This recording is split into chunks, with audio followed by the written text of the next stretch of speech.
Today I'm doing an experiment that demonstrates Heisenberg's uncertainty principle. So here I have a green laser and I'm firing it down towards the front of the room through a narrow slit. Now that slit can be adjusted so it could be made narrower or wider. And the laser spot is projected onto a screen behind it. So what do you think is going to happen to this spot on the screen as I narrow the slit? Well, let's have a look. You see exactly what you'd expect. The spot gets narrower and narrower. The sides are getting cut off by the slit. Makes complete sense. And if you stop there, you would never realize that Heisenberg's uncertainty principle is at work. But if you keep going, something strange happens. As you make the slit even narrower, the spot starts to spread out. Isn't that incredible? You're making the slit narrower, and yet the spot on the wall is getting wider. The narrower you make it, the wider that spot on the wall becomes. To understand this, we have to look at Heisenberg's uncertainty principle. Heisenberg's uncertainty principle is normally written as delta x delta p is greater than or equal to h on 4 pi.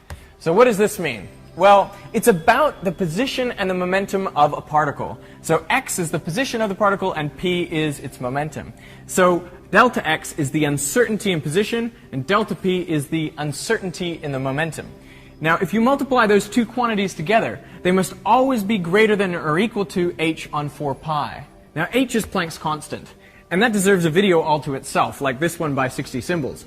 But for our purposes, it's just a very small number. So in our everyday lives, we don't come up against this uncertainty relation because everything is much, much bigger than h.